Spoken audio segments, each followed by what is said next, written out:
The bakery smelled like burnt sugar and secrets. Kang Min-ho stepped through the glass door of Sucre and Seoul at exactly 9:47 a.m. and the warmth hit him like an insult. He did not belong here. He knew it. The woman behind the counter knew it. Even the small chalkboard sign that read "Today's Special, Strawberry Rose Tart 18000" seemed to know it, because everything about this place was the opposite of Kang Min-ho. Soft, warm, and priced for ordinary people. He was not ordinary. His driver had triple-parked the silver Bentley outside. His assistant, Park Jun, was already on the phone with the venue coordinator, confirming that the $5,000 custom wedding cake, a 7-tiered architectural monstrosity of white chocolate and edible gold, would be delivered no later than 6 p.m. on the day of the Kang-seo merger wedding. Min-ho was here purely to give final approval. A 10-minute errand. He had a board meeting at 11, a press conference at 2, and a fitting at 5. He did not have time for sentiment. "I need to see the head pastry chef," he told the counter girl without looking up from his phone. The counter girl, barely 20, with a smear of matcha powder on her cheeks, said, "Chef Jai is in the back. I'll let her know you're." "Now," Min-ho said. He had learned long ago that the word "now" was worth more than any "please." Pleases left room for negotiation. Now did not. He turned to study the display case while he waited. The cakes were absurdly beautiful. Delicate layers of cream, berries arranged like constellations, hand-painted florals on fondant. He would never admit this, but they were better than anything his fiancée Clara's preferred Swiss patisserie produced.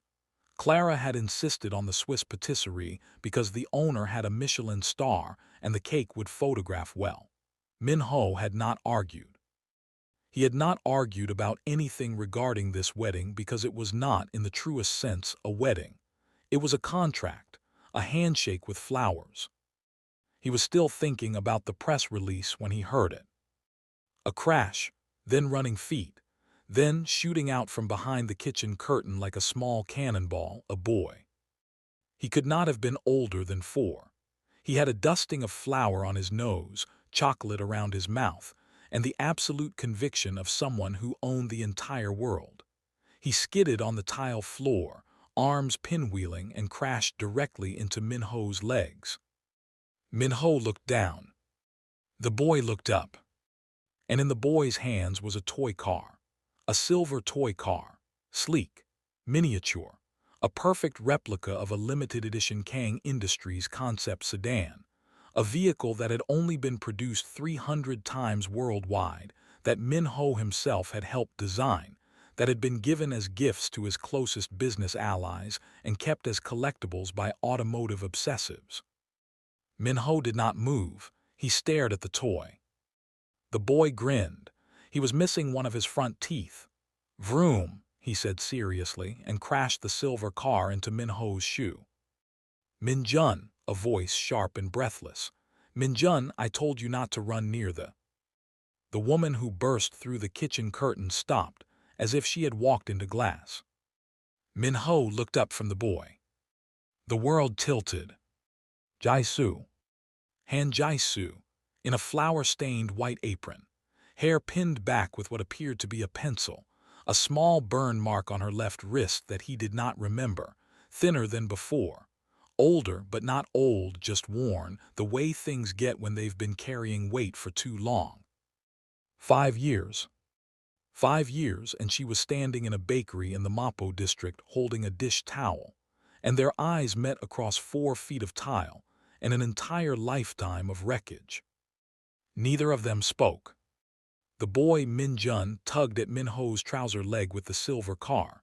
"Mister," he said, "you have the same car." Min-ho's throat worked. He looked down at the child. The boy's eyes were large and dark. His jaw was slightly squared for a 4-year-old.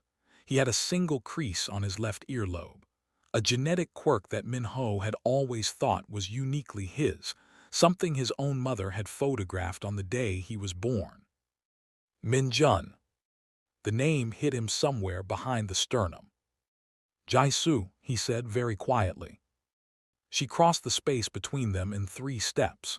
She grabbed Min-jun's hand and she bent down to the boy's level and she said, in a voice so controlled it must have cost her everything, "Baby, go find Auntie Sira. Tell her you need a cookie." Min-jun lit up. "Chocolate." "Chocolate," Jaisu said. The boy ran. Min-ho watched him go. He watched the way he ran, that specific, slightly too fast, arms too wide run that was in every childhood photograph of Min-ho himself, that his mother had framed and put on the wall in the Kang family study. Jaisu straightened. She looked at Min-ho. Her expression was not angry. It was not sad. It was something worse. It was completely, professionally blank, the face of someone who has rehearsed for this moment and decided exactly how much emotion she is willing to spend. "Don't," she said. "Don't what?" "Don't do the math. Don't ask the question. Don't make this into something it doesn't need to be today." She glanced toward the kitchen. "You're here for the cake. I'll get the portfolio." "Jaisu." "Mr. Kang." Her voice dropped, cold, precise. "If you say anything else right now, I will refund your deposit, call your assistant, and have you escorted out. I have a business to run." She paused. "So do you. Let's keep it that way." She turned and walked back through the curtain. Min-ho stood in the middle of the bakery for a very long moment. He stood there long enough for the counter girl to glance at him twice, then decide she urgently needed to reorganize the macaron display. Long enough for a couple to push open the front door, read the room, and quietly back out. Long enough for him to hear, from behind the kitchen curtain, the sound of the boy laughing again, and to feel that sound do something to the architecture of his ribcage. He had been in negotiations that destroyed competitors. He had sat across boardroom tables from men who had tried to dismantle his family company piece by piece, and he had looked at all of them with perfect stillness, because stillness was power and power was everything. He had never, in his professional memory, been destabilized by a 4-year-old and a toy car.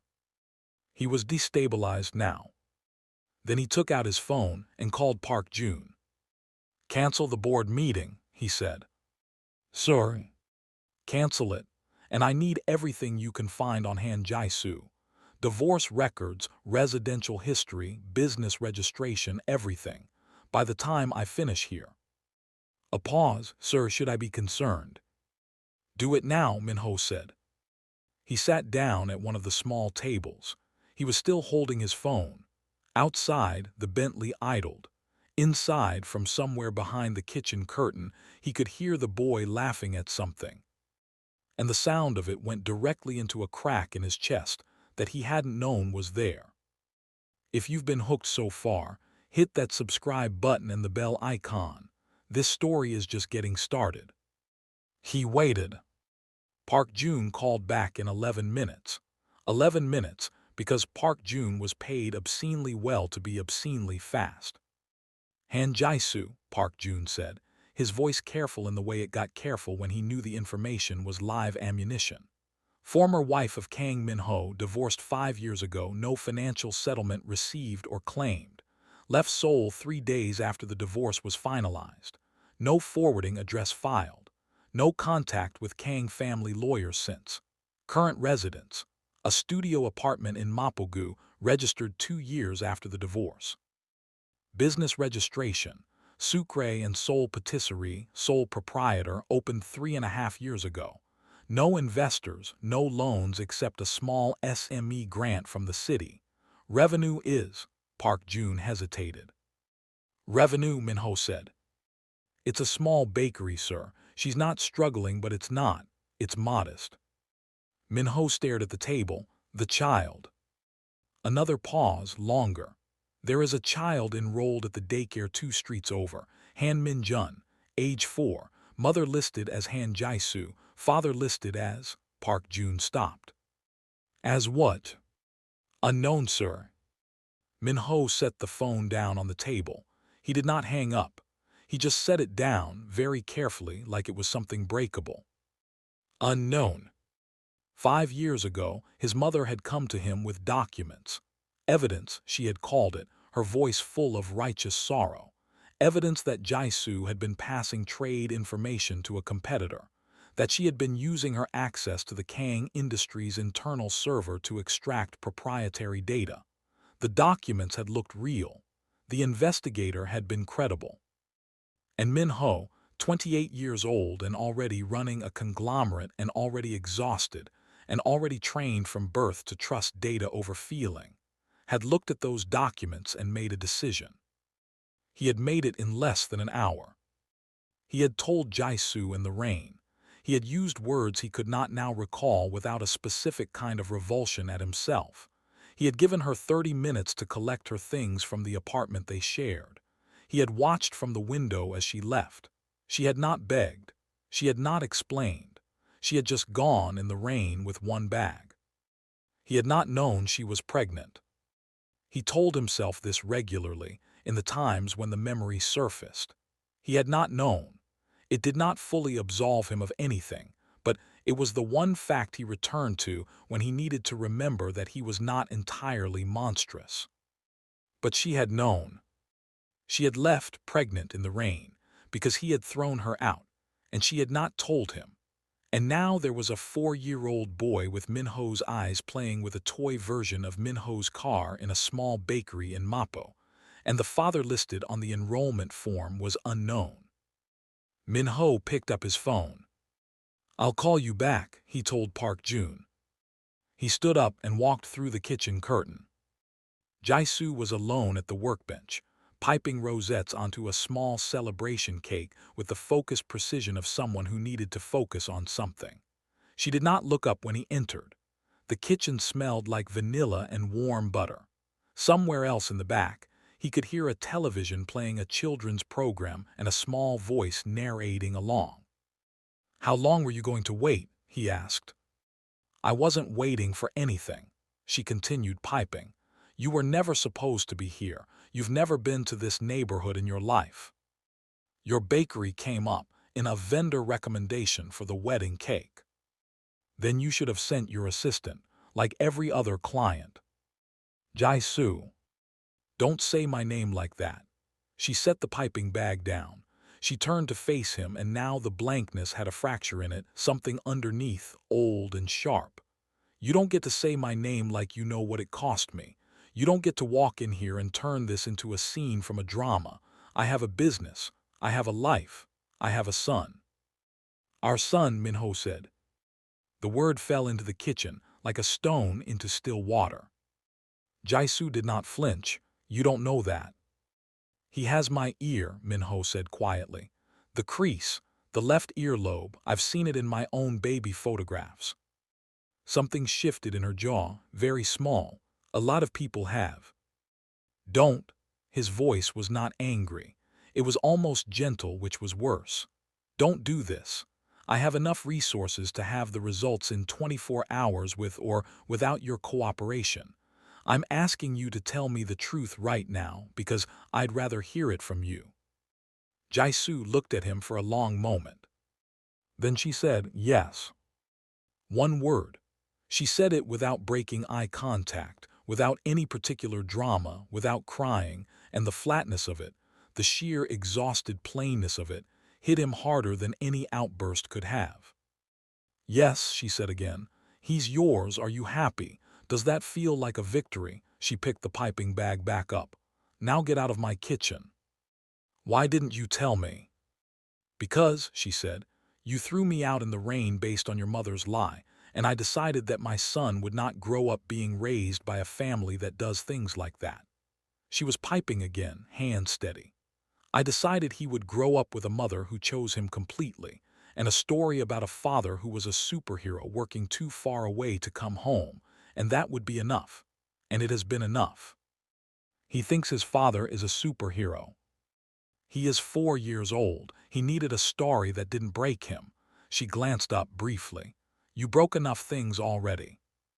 Min-ho stood in the kitchen for a moment, with absolutely nothing useful to say. Then, from the back room, Min-jun appeared in the doorway, chocolate cookie in hand, and stopped when he saw Min-ho. "Mister," Min-jun said, completely unbothered, "do you want a cookie?" Min-ho looked at his son. "Yes," he said, I think I do. And if you're feeling that specific ache right there, leave a comment below. Tell me, does he deserve a second chance? Jaisu appeared to notice a truck pulling up outside the kitchen's small back window. She went to look, and her expression, already taut, went white. No, she said. No, no, no. What? She was untying her apron. The lease. I've been getting notices. I thought it was a mistake, I thought. She pushed past him into the front of the bakery. He followed. Through the glass door, a woman was stepping out of a black car, and Min-ho recognized her immediately. The long silver coat, the precise posture, the way she looked at everything as if calculating its resale value. Clara Seo, his fiancée.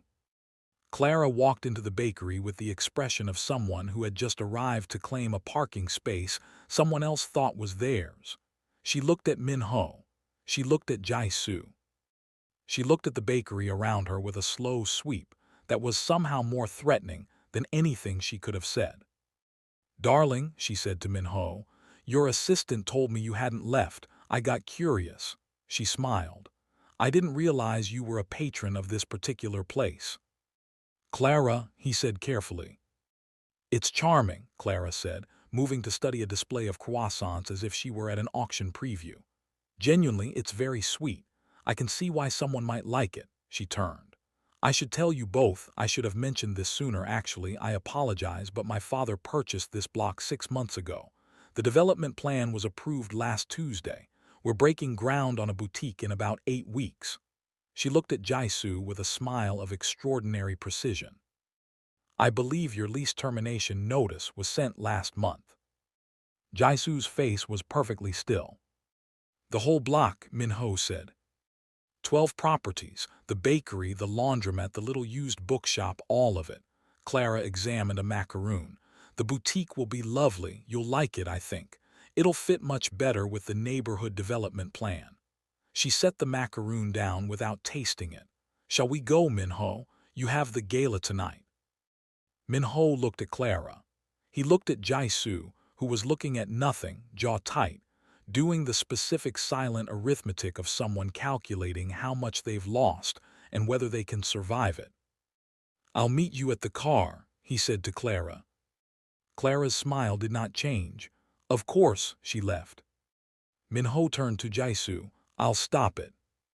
You can't stop it, Jaisu said. You can't stop anything, you never could. You just stand in the middle of things and let them happen and then feel bad about it afterward. She turned away. Go to your gala, marry your contract, leave us alone. Jaisu. Go, she said. He went. But not to the gala. Not yet. He went to his car and he sat in it and he told Park Jun to send him everything on the Seo family's property acquisition in Mapo. He sat with the papers and the reports and he thought about a 4-year-old with a silver toy car and a woman who'd left in the rain and a lease termination notice and a father listed as unknown. He thought about his mother. He had one more thing he needed to do. Don't click away, the twist is coming, and you will not see it from here. The Kang Industries pre-wedding gala was held at a hotel ballroom that had been dressed in white flowers and lit like the inside of a jewelry box. 300 guests. Media cameras at the entrance. Min-ho arrived 40 minutes late and was immediately absorbed by his assistant, who murmured schedule adjustments into his ear while a photographer documented him greeting guests. He smiled, he shook hands, he accepted congratulations. He was watching his mother. Madame Kang stood near the champagne service, silver-haired and immaculate, laughing with Clara and Clara's father at something. She caught Min-ho's eye across the room and gave him a small, satisfied nod, the nod of someone who considers the current arrangement their crowning achievement. Min-ho walked toward her. You look wonderful, son, she said when he reached her. I need you to tell me something, he said. His voice was very quiet, very even. And I need you to tell me the truth, because I have spent the last 12 hours confirming details, and I will know if you lie. Madame Kang's smile flickered. Min-ho, this isn't the time. The documents, he said. 5 years ago, Jaisu and the trade secrets. The smile stopped. The investigator, Min-ho said. The documents, were they real? Around them, the gala hummed. Glasses clinked. Someone laughed at something near the door. Madame Kang looked at her son with an expression that moved through three distinct phases: calculation, then something approaching guilt, then the particular hardening of someone who has decided to defend their position to the last. I did what was necessary, she said. Were they real? He said again. Not a question this time. She wasn't right for you. She was nobody. She had no family, no background, no mother. You were 28 and running a conglomerate, and she was going to make you soft. I watched it happening. I watched you becoming someone who put her above the company, above the family, above everything I built. You framed her, Min-ho said. I protected you, Madame Kang said. Her voice was completely steady. This, he realized, was the worst part. She believed it. Entirely and without reservation, she believed it. I protected the family. Min-ho looked at his mother. He looked at Clara, who had gone still beside her, reading the conversation's temperature with the expert social radar of someone raised to manage rooms. He looked at Clara's father, who was now holding his champagne glass at a very careful angle. He picked up a glass from the nearest tray. He tapped it with a knife. The room quieted. Thank you all for being here, Min-ho said into the quiet. His voice carried without effort. He had been trained to project authority since he could walk. I want to say something about this wedding. He paused. It isn't happening. The quiet deepened. 300 of you have been invited to celebrate what we've been calling a merger marriage, a union of the Kang and Seo families that would benefit both companies and, coincidentally, two people who are genuinely well-suited as business partners. He looked at Clara. Clara, you deserve someone who is actually here. I mean that. He turned to the room. I've discovered something today that requires me to be somewhere else. Something that should have required me to be somewhere else 5 years ago, if I had been paying better attention. Madame Kang said his name. He did not look at her. The Seo family's Mapo development can proceed without my cooperation, but the lease termination notices sent to the businesses at 14 Mapo Darrow will be rescinded by my legal team tonight, and the Kang Industries legal team will be ensuring that any further pressure on those tenants is treated as a contractual matter. He set the glass down. I apologize for the inconvenience to everyone who arranged their evening around this event. The food is excellent. Please enjoy it. He left. The photographers caught all of it, every single frame. By the time his car reached the Mapo district, 3 separate news alerts had already fired. He did not care. The bakery was dark when he arrived. The lights were off. The sign was flipped to closed, but light leaked under the kitchen door from the alley entrance, and he could see Jaisu's silhouette through the frosted glass panel, moving between shadows. She was boxing things. He knocked. She came to the door. She looked through the glass. Her expression, when she saw who it was, compressed into something complicated and exhausted. She opened the door. I saw it on the news, she said. The gala. She studied him. What did you do? I called off the wedding, he said. Min-ho. I confronted my mother. She went very still. She admitted it, he said. She admitted everything. The documents were fabricated. The investigator was on her payroll. She has been aware for the past 5 years that you were innocent, and she has never. He stopped. He pressed his hand to the doorframe. He was not someone who showed this kind of thing. He had not been built for it, but something in him was working against the architecture of himself.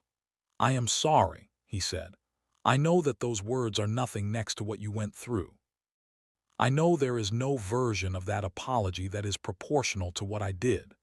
But I am saying it because it is true, and because I should have said it 5 years ago, and I am saying it here to you, which is the only place it means anything.